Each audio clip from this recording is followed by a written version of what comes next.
మీ car కి best ceramic coating premier care apexer car detailing studio for contact.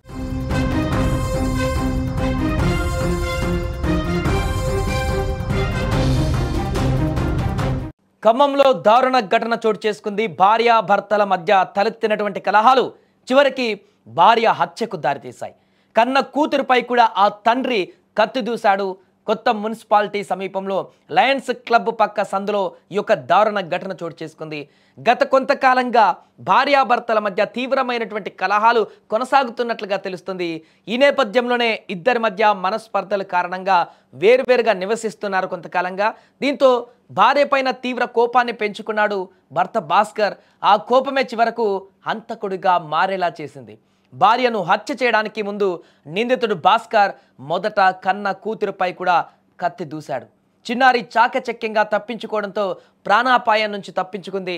అయితే కత్తితో జరిగినటువంటి దాడిలో చిన్నారికి తీవ్ర గాయాలయ్యాయి. ఈ దాడిలో ఆమె చేతికి బలమైన గాయమై 3 వేళ్లు తెగిపోయినట్టుగా తెలుస్తోంది. కుమార్తె పైన దాడి తర్వాత భాస్కర్ తన భార్య సాయివాణిని అతి కిరాతకంగా గొంతు కోసి హత్య చేశాడు.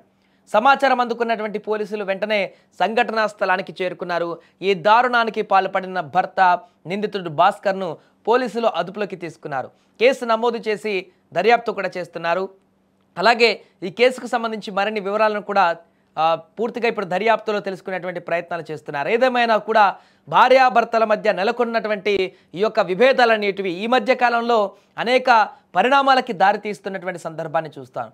మొన్న వేరే ప్రాంతాలలో కూడా ఇలానే ఏదో ఒక ప్రాంతం వద్ద భార్యాభర్తల మధ్య నెలకొన్నటువంటి మనస్పర్ధలు, అనుమానాలు లేదా అక్రమ సంబంధాలు, రకరకాల కారణాలు ఏదైనా కూడా భార్యాభర్తల మధ్య నెలకొన్నటువంటి విభేదాలన్నిటివి హత్యలు, బలవన్మరణాలకు దారి తీస్తున్నటువంటి సందర్భాలను మనం చూస్తున్నాం. తాజాగా అలాంటి ఘటన ఒకటి ఖమ్మంలో చోటు చేసుకుంది. ఇక్కడ దారుణమైనటువంటి విషయం ఏంటంటే అటు వారి పాపను కూడా ఆ పాప పైన కూడా కత్తి దూసేటువంటి ప్రయత్నం చేశాడు ఈ దుర్మార్గుడు. ఆ భార్యని అతి కిరాతకంగా గొంతు కోసి చంపి ఆ తర్వాత ఆ చిన్నారిని వాళ్ళ పాపను కూడా మేబీ అడ్డం వచ్చిందేమో అటు తల్లిని చంపుతుంటే ఆ సమయంలోనే ఆ చిన్నారిని కూడా కత్తితో దాడి చేసేటువంటి ప్రయత్నం చేశాడు. కానీ అదృష్టం బాగుండి ఆ పాప అక్కడి నుంచి తప్పించుకుంది. అప్పటికి తీవ్ర గాయాల పాలైంది ఆ చిన్నారి. చేతి వేలు కూడా పూర్తిగా కట్ అయిపోయాట. ఇంత దుర్మార్గంగా వ్యవహరించాడు. తండ్రి అనేటువంటి సోయి కూడా మరిచాడు. భార్య పైన భర్త అనేటువంటి ఒక అది కూడా మర్చిపోయి ఈ రకమైనటువంటి దారుణానికి పాల్పడి ఈరోజు నేరస్తుడిగా మిగిలిపోయాడు.